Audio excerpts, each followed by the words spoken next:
we'll just start with that story. I got there, and I'm still a partier. I was telling my parents I was going to transfer from Oregon State to UNLV after being kicked off of a team for partying and not really attending school was a little bit of a sell in itself.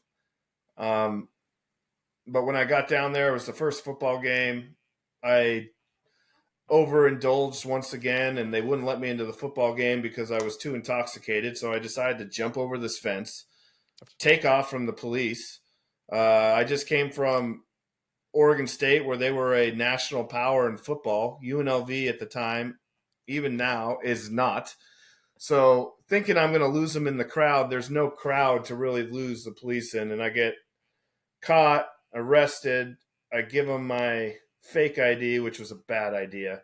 No, not a good choice. No, bad choices all around. And that was the beginning night where I had this minor in consumption, an MIP for, and evading police and all these charges, trespassing into the stadium. And the next day I needed to tell my coach, and he gave me a third chance. And that's when my life started to get real. I started to take golf and school more seriously and started chasing the dream of playing some golf. You mentioned me doing my research. I have in my notes, just in quotes, the contract, which I think this is, let's call this the turning point for getting you to the PGA Tour. After the arrest, you stay at UNLV. What is what I will call the contract?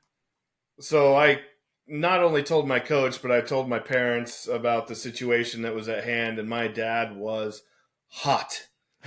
Not happy by any means. So he flew down immediately, canceled his schedule. 4 hours after I told him, it's a 2.5 hour flight, he was in Las Vegas. And we were in my coach's office, and they had a contract saying that I would never be late for anything the next 4 years at school. I would never get below a 3.0 at school, and I would never miss a class while I was at UNLV. And I had to put my name down on a piece of paper and sign this contract, and that's when, my life got real. I was very on point as far as attending school. I think I missed one class the next 4 years. It was dead week of my senior year. And I won't tell anyone. It's okay. I felt like I deserved it at that point. So, it was just like a basic study up refresher. And so I didn't feel bad about it after 4 years. But I wasn't late for anything, and I didn't get below a 3.0. I made sure that all those things happened because I knew that this was kind of my last chance if I wanted to do anything athletically beyond the collegiate level.